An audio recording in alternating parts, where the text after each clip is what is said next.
Buenos días a todos. Estamos Tamara Bueno y Rubén Fuentes en representación del consorcio del proyecto RISE-D. RISE es un proyecto que ha entrado dentro del reto 6. Estamos todavía pendientes de firma, pendientes de firma hasta ahora noviembre. Empezaremos el proyecto justo con el nuevo año.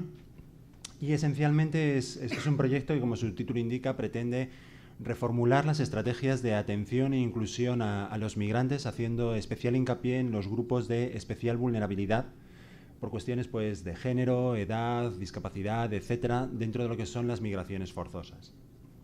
Muy brevemente, un poco el concepto de todo el proyecto es que dentro de las migraciones forzosas estamos tratando, en general, todos los países de, digamos, origen, tránsito, destino, etcétera, están tratando de poner en marcha una serie de estrategias de atención e inclusión que frecuentemente no obtienen los resultados deseados o cuando menos están obteniendo resultados heterogéneos.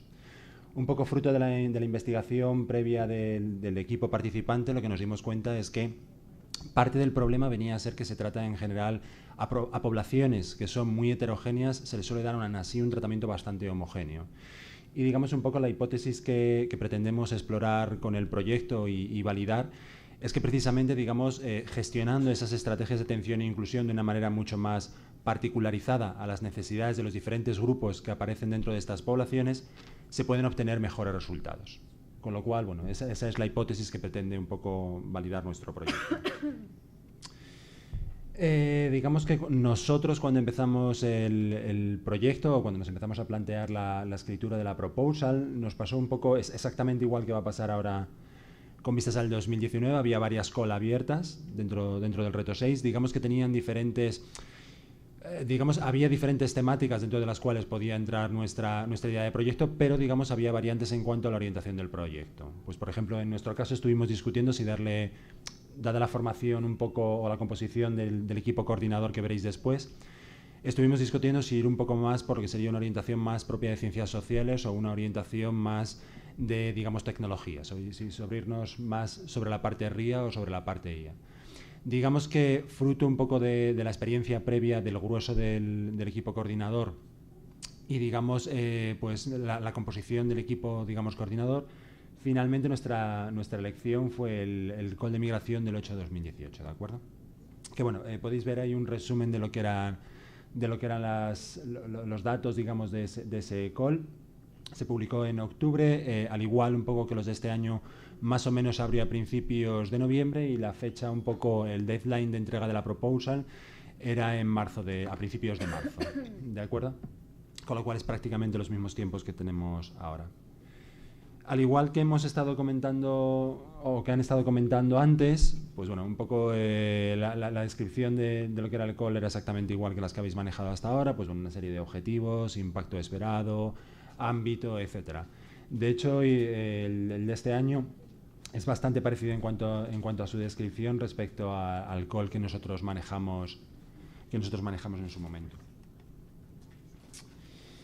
Digamos un poco y para que tener un poco de base acerca de por qué elegimos plantear el proyecto como lo planteamos y la elección del call, etcétera. Nosotros venimos de un equipo, lo que ahí aparece como equipo UCM es un equipo multidisciplinar que viene trabajando ya previamente, digamos, en proyectos de investigación. Como han comentado previamente, en todo el Horizonte 2020 se hace mucho hincapié en que, digamos, los grandes retos sociales que están abordando nuestras sociedades son retos que son difícilmente abarcables desde una disciplina y que entonces, digamos, es necesario realmente abarcarlos desde una variedad de disciplinas que van a trabajar conjuntamente. Digamos que aunque nosotros luego en el consorcio hemos buscado, pues, evidentemente complementar con otras disciplinas, otras visiones, digamos, culturales de país, etcétera, el propio equipo de trabajo coordinador dentro de la Complutense es ya de por sí un equipo multidisciplinar. Veis que, digamos, tenemos gente de la Facultad de Ciencias de la Información, gente de la Facultad de Ciencias Políticas y Sociología y gente de la Facultad de Informática. Digamos, aunque nosotros ya tenemos una larga trayectoria, digamos, trabajando juntos y cubrimos varias disciplinas, incluso así, en la redacción de la propuesta echamos en falta, digamos, una colaboración estrecha o que participaran en el equipo coordinador miembros de otras disciplinas. Por ejemplo, gente de leyes, ¿de acuerdo? Que para algunos aspectos que eran necesarios en el call los hemos echado de menos y hemos tenido que recurrir un poco a ayudas puntuales en el momento. Bueno, digamos que parte de las ventajas de contar con todo este equipo es que nosotros ya teníamos, digamos, experiencia previa trabajando en proyectos europeos, tanto desde el punto de vista de participantes en la elaboración de propuestas, etcétera. De hecho, como conjunto, digamos, como equipo, venimos trabajando en proyectos europeos desde el programa Marco 5. Nosotros, digamos, el conjunto de personas que habéis visto justo antes empezó ya a trabajar junto hace 3-4 años, sí, ¿no? En el 2016. En el 2016, dentro del proyecto FOTRIS, que es un proyecto que está cerrado ya, pero todavía estamos con algunos flecos, digamos, administrativos con la Comisión Europea, lo cual es también habitual. De hecho, ahora estamos colaborando en otro proyecto europeo que es el RISE-WISE y justo ahora empezamos, digamos, con el RISE-D, pero ya hemos colaborado, digamos, en la proposal.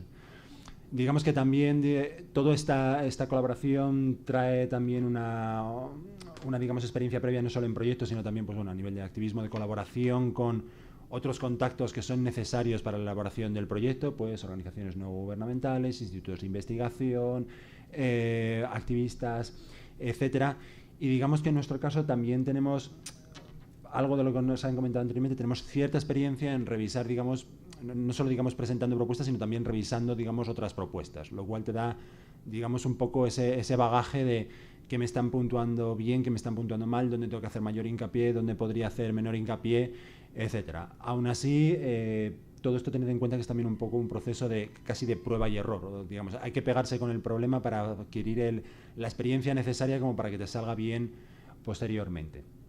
Y digamos que también el equipo, desde el punto de vista de los planes de diseminación, etcétera, tiene mucha, digamos, experiencia en cuanto a divulgación, no solo científica, sino también frente al gran público, que es otro, digamos, puntos en los que se hace mucho hincapié dentro del reto 6. El hecho de que no nos quedemos como investigadores, no nos quedemos en nuestra torre de marfil, sino que, digamos, salgamos afuera y traslademos lo que es nuestra investigación, los problemas que queremos abordar, etcétera, digamos, al resto de la sociedad, que es algo en lo que el propio planteamiento de la metodología del proyecto hace mucho hincapié, como nos contará un poquito después Tamara. Y ahora voy a dar paso a mi compañera, que os va a hablar un poco de los antecedentes en cuanto a investigación que han dado lugar al proyecto. Buenos días a todos. Hemos planteado esta intervención desde un tono muy cercano, que no es tan habitual en los ámbitos académicos, así que os voy a hablar muy, como diríamos, de andar por casa, incidiendo en lo que nosotros hemos visto son factores clave para que nos hayan finalmente concedido esta propuesta. Yo soy la responsable de la metodología, del concepto, del estado del arte y del paquete ético. Como veis, nosotros somos un equipo interdisciplinar y ahora comentaremos cómo hemos abordado ese trabajo. A mí me parece fundamental que os comente un poco cuáles son los antecedentes que hemos ido desarrollando para que posteriormente nos pudieran conceder esta propuesta, porque como veis viene de lejos. Desde el año 2004 estamos trabajando con entidades no lucrativas y abordando los distintos problemas, tanto de investigación como de comunicación, que estas entidades no lucrativas tenían, un grupo de profesoras de la Facultad de Ciencias de la Información. Por lo tanto, ya ahí empezamos nuestra especialización en grupos vulnerables. Posteriormente, entre los años 2011 y 2013, ACNUR, con la que ya habíamos establecido un contacto, nos pidió que realizáramos una investigación sobre las mujeres refugiadas y la abordamos desde el punto de vista de la opinión pública, desde el punto de vista de su representación mediática, y también hicimos un análisis cualitativo que incluía entrevistas a los responsables de las organizaciones especializadas en refugiados. Por lo tanto, ya ahí teníamos distintos puntos de vista y comenzamos a generar nuestra network, digamos, tanto de periodistas especializados como de responsables de las organizaciones. ¿Me puedes pasar la diapositiva? Desde el 2011 al 2014 comenzamos a realizar una serie de jornadas y seminarios de investigación sobre esta temática de las mujeres refugiadas y ahí establecimos la red de stakeholders con la que posteriormente vamos a contar en la elaboración de nuestra propuesta. En el 2014, como os comentaba Rubén, iniciamos un documental, un trabajo de investigación de 2 años en el que pudimos entrevistar y contactar con más de 200 mujeres refugiadas, con activistas y también con responsables de las organizaciones. Este documental, yo soy la responsable de investigación, de entrevistas y producción, y nos ha ayudado mucho a tener una perspectiva muy cercana y contactos directos con los colectivos que nos decían realmente cuáles eran sus necesidades. Ahí, por ejemplo, nos dimos cuenta de que se estaba tratando la temática muchas veces en los trabajos de investigación de una forma generalizada y que posteriormente, aunque existía una regulación en la Unión Europea para los solicitantes de asilo, etcétera, ellos se encontraban con problemas muy concretos que no tenían respuesta, a los que las medidas de integración no estaban dando una solución. Posteriormente, los cursos 2014 al 2017 continuamos realizando conferencias, publicaciones, congresos, y nos íbamos configurando como un referente en la temática, llegando incluso a contactarnos para el Día Internacional del Refugiado en el Ayuntamiento de Madrid. Pues ahí nos llamaban ya como expertos que nos habíamos consolidado, ¿no?, en este área. ¿Me la pasas? En la facultad también hemos realizado distintas actividades, incluyendo a profesores, incluyendo alumnos, estas organizaciones que estaban trabajando, y digamos que ello nos ha servido para poder seguir consolidando esta red de apoyos de policy makers que posteriormente también han firmado cartas apoyando que realizáramos esta investigación y que hemos podido adjuntar a la propuesta. El primer proyecto europeo en el que comenzamos a trabajar incluyendo esta temática de los refugiados fue este H2020 denominado FOTRIS, que tenía como finalidad acercar la ciencia a la sociedad. En nuestro equipo de Ciencias Sociales se ocupó de los experimentos diseñados con el fin de diseñar de alguna manera investigaciones que incluyeran la perspectiva de las personas refugiadas desde el principio. No solamente de las personas refugiadas, sino también de los responsables de las entidades no lucrativas, de los policy makers y, digamos, de todos los stakeholders. Diseñamos 3 experimentos en esta línea temática de las mujeres refugiadas e invitamos a todos estos stakeholders que ya conocíamos a participar en estos experimentos, en las 3 rondas que hicimos, incluyendo la perspectiva RRI, Responsible Research and Innovation, que vosotros supongo que si estáis interesados en los proyectos europeos conoceréis, y aquí íbamos haciendo prácticas sobre cómo se podía incluir esta perspectiva en los experimentos que íbamos realizando. Me ha faltado... sí. Bueno, ya algunas otras consideraciones. En el 2015 empezamos a hablar con la oficina europea de nuestra universidad para informarnos sobre los puntos nacionales de contacto. Fuimos a vuestros talleres, hablamos con Leticia en muchas ocasiones, con Leticia Riaza, y ya íbamos intentando darle forma a esta propuesta. O sea que, digamos, este trabajo, como podéis comprobar, viene de hace bastante tiempo. Y del 2016 al 2018 estuvimos en un proyecto de investigación sobre museos accesibles, museos complutenses accesibles, y ahí también empezamos de nuevo, seguimos incluyendo la perspectiva del colectivo. Vinieron personas refugiadas a participar en esta investigación y a diseñarla desde el comienzo de la misma. Por lo tanto, como veis, antes de comenzar a diseñar esta propuesta ya teníamos un background importante, los contactos hechos y mucha experiencia en el estado del arte, la metodología y el concepto de lo que queríamos plantear. Y bueno, estas son algunas fotografías de nuestras reuniones. Como veis, nos empezamos a reunir en diciembre para presentar a primeros de marzo la propuesta. Pero como anteriormente nos decía Danila Conte, nosotros ya teníamos un trabajo anterior que estaba muy claro, ¿no? O sea, digamos, el siguiente paso natural era preparar la propuesta. Bueno, un poco porque veáis los plazos que nosotros manejamos. Como os ha comentado Tamara, nosotros empezamos a trabajar digamos, en la parte de elaboración concreta de la propuesta. Digamos que empezamos a recopilar la información con vistas a la escritura un poco a finales de noviembre, después de que se abriera el call, cuando estaba ya toda la información publicada, y a buscar, pues, bueno, teníamos recopilada mucha información, pero también a buscar los informes como más actuales y últimamente publicados, justo para corregir, pues eso, las últimas aproximaciones, las últimas cifras, etcétera. Como podéis ver, nosotros empezamos a trabajar, digamos, nuestra reunión inicial ya un poco para dividir trabajo, coordinarnos, etcétera, etcétera, la hicimos a principios de diciembre. Os recuerdo que la fecha de entrega era primeros de marzo, era en concreto el 13 de marzo. Debo decir aquí que nosotros pecamos de una de esas cosas que se ha dicho antes y empezamos a trabajar demasiado tarde. Os han dicho antes, empezad ya en noviembre, etcétera. Tened en cuenta, nosotros aquí, pues por ejemplo, Navidades ya sabemos que es un periodo donde, bueno, la productividad no es tan alta como el resto del tiempo. Todos nosotros no estamos full time, digamos, escribiendo la propuesta, con lo cual, pues no sé, tenemos clase, tenemos investigación, tenemos otros proyectos, etcétera. Con lo cual, en nuestro caso, digamos, con todo el equipo que habéis visto, más colaboraciones externas de, sobre todo, los socios que se iban implicando y que iban, digamos, haciendo parte del trabajo, iban haciendo aportaciones, etcétera. Para nosotros, digamos, con este scheduling fue bastante justo, digamos, ser capaces de escribir la propuesta, pese a que ya teníamos, digamos, pues bueno, la idea del proyecto, habíamos empezado a hablar del abstract, bueno, del resumen, teníamos recopilada información, etcétera. Con lo cual, incluso con todo eso, yo os diría que ya, o sea, de verdad hay que empezar a escribir casi antes de que publiques el call, tienes que haber discutido y tienes que haber preparado un montón de material previo.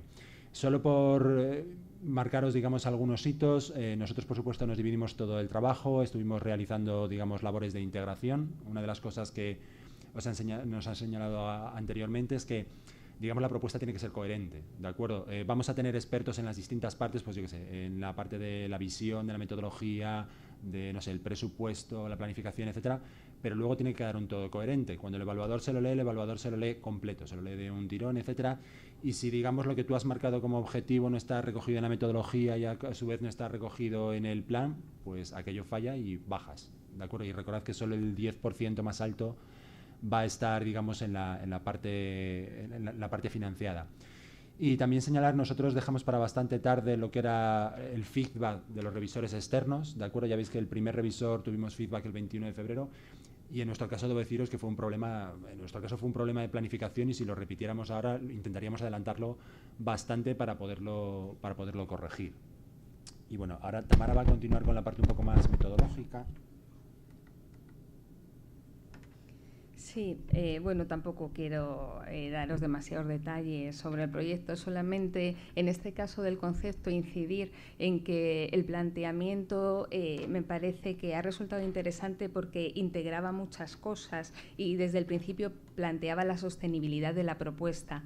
Digamos que nosotros hemos diseñado una plataforma de unidades de Action Research y cada ARU, esas unidades de Action Research, digamos, están asociadas a uno de los partners, a uno de los socios de nuestro consorcio.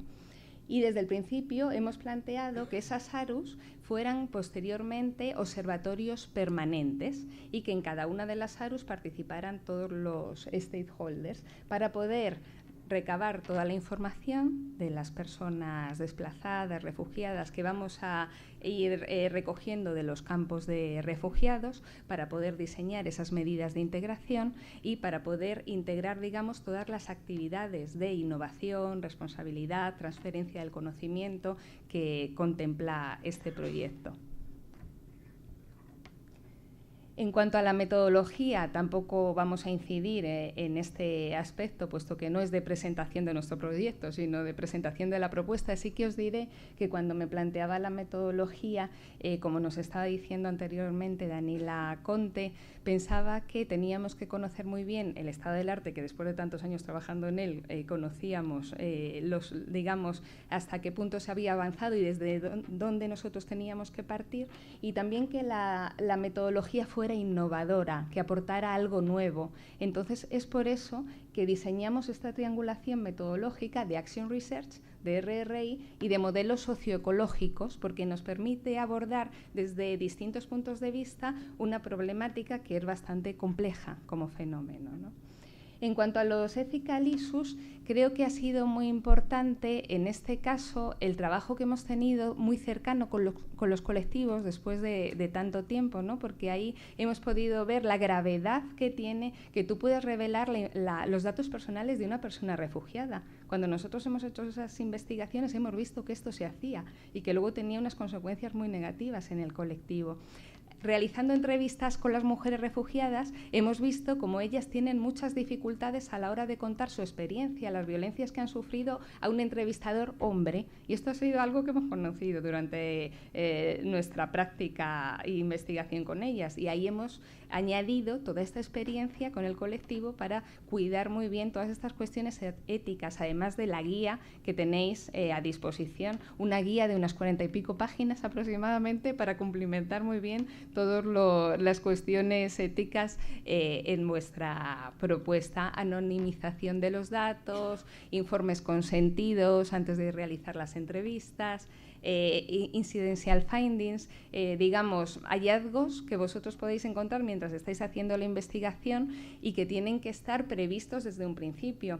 Por ejemplo, en el caso de los refugiados, de las personas migrantes, nos podemos encontrar que están en una red de trata de seres humanos o que a lo mejor están siendo intimidadas o sufren violencias por miembros masculinos de su propio colectivo. Todo esto lo hemos tenido que valorar y realizar unos procedimientos y unas guías anteriores a abordar y empezar la fase de puesta en marcha de la investigación, ¿no?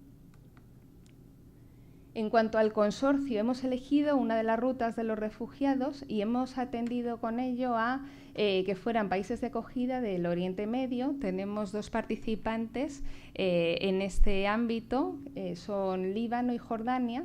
Después hemos escogido un país de tránsito, en este caso Turquía, 3 países de acogida, Italia, España, Finlandia, y un país de bloqueo que se denomina en la antigua ruta de Balcanes, en este caso se corresponde con Hungría. Nosotras queríamos que estuvieran presentes diferentes perspectivas. Entonces es por eso que hemos querido diseñar contemplando norte, centro, sur y con ello huir de un excesismo eurocentrismo, ¿no? Incorporando a esos países de Oriente Medio. Y lo que queríamos también para alinear esta propuesta con la RRI es que cada país, cada partner, tuviera desde el principio, desde las fases iniciales, un socio que fuera un responsable, una ONG, especializada en refugiados, porque en estas temáticas es muy importante contar con todas esas perspectivas y experiencias desde el principio. Finalmente, estos son los miembros de nuestro consorcio, los podéis ver en la tabla. Tenemos la Universidad de Helsinki de Finlandia, una asociación, Menedek, en Hungría, que tiene experiencia en proyectos europeos. En Italia está CESIE, y que es un centro de investigación con bastantes proyectos europeos también, llevándolos a cabo. Italia, que es UNIMED, es una universidad. En Jordania, una universidad. En España estamos la UCM. Turquía, también una universidad, Anadolu. Y en Líbano tenemos otra universidad privada con la que hemos tenido algunos problemas para darse de alta y todos estos temas que vosotros ya conocéis. ¿Qué os puedo decir aquí que sea algo práctico? Necesitamos conocer a los miembros del consorcio de trabajos previos si es posible. Y si no es posible en todos los casos, que algunas de las personas que ya hemos contactado para que sean nuestros socios hayan trabajado con ellos.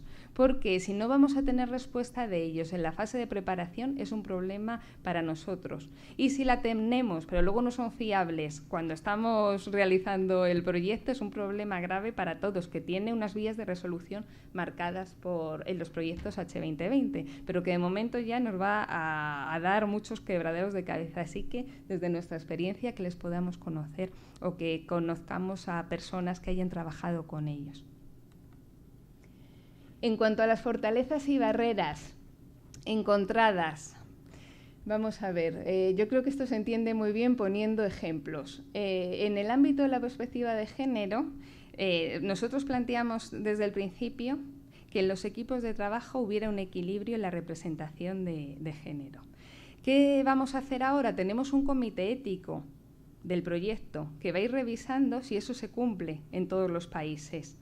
Y esto va a ser un reto, porque desde el primer momento estamos viendo que hay países en los que casi todos los participantes son hombres, pero nos hemos marcado que esa representación equitativa finalmente se pueda cumplir, así que entendemos que es una barrera, pero que la vamos a intentar solucionar, puesto que tenemos este comité ético que se tiene que encargar de ello.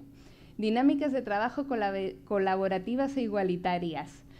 La Responsible Research and Innovation contempla esta metodología de trabajo que sea colaborativa y queremos introducirla en los propios equipos de trabajo mediante procedimientos concretos. Y estos procedimientos pueden ser un aporte también a la comunidad investigadora si logramos que se sistematicen. Pero es otra de las barreras que identificamos. Otra barrera que encontramos, la interdisciplinariedad, que es tanto barrera como gran fortaleza. A nosotros nos ha fortalecido mucho y me parece que ha resultado una gran oportunidad finalmente para que nos concedieran el proyecto. Pero cuando teníamos las reuniones iniciales no nos entendíamos. Las personas de ciencias sociales y las personas de las ingenierías de ingeniería informática no tenemos ni siquiera el mismo lenguaje. Ellos nos hablaban de métricas, nosotras hablábamos de metodología. Y ha sido un trabajo de confianza mutua, de finalmente decidir que nos íbamos a presentar una call de ciencias sociales, que nosotras íbamos a aportar una perspectiva y una experiencia y ellos otra, y que podíamos complementar todo ese trabajo previo. Pero realmente es tanto una barrera como una oportunidad, si se sabe ir resolviendo con vías, yo creo que son de comunicación y también de capacidad de entender que todos tenemos unos sesgos como investigadores y que miramos las otras disciplinas desde a veces unas ideas preconcebidas que se nos pueden ir derrumbando en la medida en que vamos trabajando y vamos viendo que los resultados son interesantes. Sí, aquí en cuanto a la RRI para los equipos de investigación interdisciplinar, lo que os comentaba, me parece que igual que estamos hablando de esta perspectiva más amplia, de esta filosofía en los proyectos de investigación, creo que podría realmente revertir en nuestras dinámicas de trabajo y en las relaciones que tenemos, relaciones de poder en la universidad, jerarquización, cómo son los métodos colaborativos, cómo se pueden aplicar realmente, teniendo en cuenta las distintas trayectorias, cómo podemos visibilizar el trabajo de todas las personas del grupo que está participando. Todo esto son desafíos que tenemos y que vamos a intentar también en nuestro equipo sistematizar. Y en cuanto al colectivo, esta barrera se refiere al propio colectivo en el que estamos trabajando. Tiene que ver con los comportamientos paternalistas, que ya en otras investigaciones hemos detectado. Y luego la presencia de estereotipos, tanto negativos como positivos, que como investigadores tenemos que darnos cuenta de que están ahí. Y cuando somos conscientes de ellos, pues podemos atajarlos de alguna manera, pero primero hay que ver que los tenemos, ¿no? Ya para cerrar y cerrar casi en tiempo, algunas lecciones que hemos aprendido por el camino, de acuerdo un poco al elaborar todo el proceso. Un poco como ha comentado Tamara a propósito de la interdisciplinaridad y también un poco como habéis podido ver de la anterior composición del equipo. Realmente plantear un proyecto europeo, digamos, con esas dimensiones, ser capaces de resumir en 70 páginas lo que va a ser el trabajo de muchos investigadores, de muchos colaboradores, etcétera, durante 3 años, es un esfuerzo colaborativo, ¿de acuerdo? Entonces, en nuestro caso, de hecho, fue tal cual. O sea, nos dividimos por partes, buscamos especialidades, buscamos compartir visiones, compartir terminología, etcétera, buscar ese entendimiento entre los diferentes perfiles, etcétera. Ello, digamos, nos ayudó pues eso, a tener esas múltiples perspectivas sobre el proyecto y, por ejemplo, a algo que se ha citado aquí, a conseguir que alguien que no era de tu disciplina entendiera lo que estabas contando, ¿de acuerdo? Porque, como nos han dicho anteriormente, el problema con estos proyectos multidisciplinares muchas veces es que los escribimos desde el punto de vista de nuestra propia disciplina y nos olvidamos que el que la está leyendo a lo mejor procede de una disciplina que puede ser ligeramente diferente y aparte de lo que nosotros damos por sentado, no se va a entender. Entonces hay una complementariedad muy fuerte y, digamos, en estos equipos tiene que haber, digamos, todo un proceso previo de, como ha comentado Tamara, llegarse a entender dentro del propio equipo, ¿de acuerdo? Asumir que tenemos nuestras maneras de trabajar, de comunicarnos, nuestra terminología, nuestras herramientas favoritas, etcétera, y que, digamos, todos se tienen que sentir cómodos y todos tienen que ser capaces de contribuir al proyecto. Y cuando estás escribiendo una propuesta, contribuir además al proyecto con unos plazos y bastante estrictos, ¿de acuerdo? Con lo cual todo el equipo tiene que ser como bastante productivo. Digamos, hay que trabajad con tiempo, con mucho tiempo, porque aunque 70 páginas podéis pensar, bueno, las escribo en un periodo corto de tiempo, tengo muy clara la propuesta, sé lo que quiero, luego cuando la estás poniendo por escrito, te la están revisando, etcétera, surgen imprevistos, surgen decisiones que de repente hay múltiples alternativas y a ver por qué nos decidimos, hay que discutirlas, etcétera, etcétera. Puede haber imprevistos tan tontos como que de repente alguien tiene que irse a un congreso, se pone enfermo, que lo del congreso, el enfermo, las estancias, las herramientas informáticas que de repente no funcionan cuando todo el mundo esperaba que funcionaran o no hacen lo que uno que esperaba que hicieran, todas esas cosas pues te pasan y te retrasan, ¿de acuerdo? Con lo cual trabaja con tiempo, asígnate tiempo de más. Recaba información externa a tu consorcio, recaba información externa a las personas que están escribiendo la propuesta. Mira a ver, pues un poco lo que te han comentado, mira a ver si se entiende, mira a ver si esa propuesta realmente aporta, digamos, un poco de innovación, aporta, digamos, conceptos disruptivos, etcétera, que se puedan entender. Búscalo, digamos, en gente que vea muchos proyectos, ¿de acuerdo? Porque volvemos a la misma, tu equipo, la gente con la que colaboras estrechamente, tiene un sesgo, está acostumbrada a ver la investigación desde una perspectiva, etcétera, y tú necesitas una perspectiva más amplia, necesitas saber el resto de la gente que está presentando propuestas, qué está haciendo, cómo las está orientando, porque a lo mejor lo que te parece súper innovador, de repente no lo es tanto, ¿de acuerdo? Y entonces necesitas una perspectiva amplia. Recurre, pues eso, a tus puntos nacionales de contacto, a tu oficina europea, a expertos evaluadores si los conoces, o expertos evaluadores de propuestas de calls anteriores que te puedan dar ideas, etcétera. El concepto, bueno, la impresión después de haber, digamos, escrito esta propuesta es que el concepto es clave, la visión, el resumen, digamos, un poco que pones al inicio de la propuesta, que es donde estás condensando lo que es un poco tu visión del proyecto, es el primer punto de entrada. Eso tiene que resultar atractivo, digamos, para el que lo está leyendo. Luego, evidentemente, todo el resto, digamos, tiene que estarlo soportándolo. El concepto está muy bien, pero detrás tiene que haber una metodología innovadora que realmente resulte disruptiva, pero al mismo tiempo aquello tiene que ser algo que se pueda alcanzar en el tiempo del proyecto. Si de repente tu metodología tiene flecos y aquello no va a ser posible o corre el riesgo de no ser posible dentro del tiempo del proyecto, no está bien. ¿De acuerdo? Y el resto, digamos, del proyecto, pues planificación, presupuesto, etcétera, tiene que estar acorde con lo que has planteado a nivel de visión y de metodología. ¿De acuerdo? Tiene que estar consistente con lo que estás poniendo. Y, por supuesto, cumpliendo todas las restricciones que te está poniendo lo que es la descripción del call. Pues lo que comentaba antes, no te si la estimación del presupuesto está en 2 millones de euros, no pidas de repente 6, salvo que tengas una muy buena justificación para pedir 6. Porque de repente tu proyecto quizás está mal planteado. Bueno, el trabajo del equipo coordinador, digamos, va a resultar fundamental.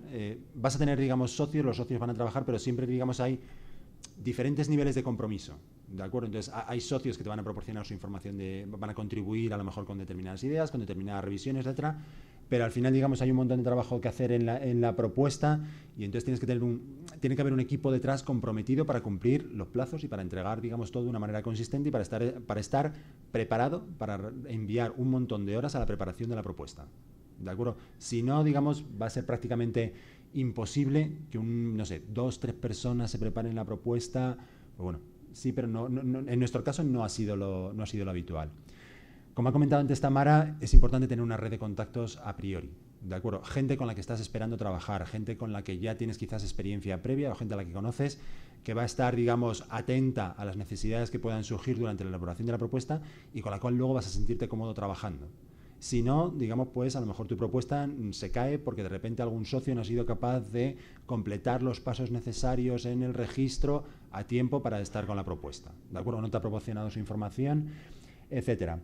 Y digamos eso, por supuesto, extendido, digamos, toda a la parte del consorcio. En el cuando se está elaborando la propuesta, se busca que el equipo que va a abordar la propuesta, tanto a nivel de participantes como de consorcio, cubra, digamos, todas las necesidades del proyecto. ¿De acuerdo? En nuestro caso, por ejemplo, era muy claro porque el propio call nos exigía que se cubriera, por ejemplo, toda la ruta de tránsito desde los países, digamos, de origen o tránsito hasta los países de destino. Con lo cual, ahí, por ejemplo, el call ya te estaba imponiendo, necesitas partners en todos estos partners que corresponden a países de todos estos tipos.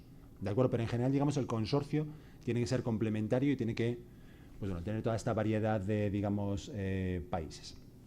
Y bueno, un poco, digamos, ese es casi el cierre de nuestra presentación y quedamos a vuestra disposición para cualquier pregunta, duda, sugerencia, comentario que os surja.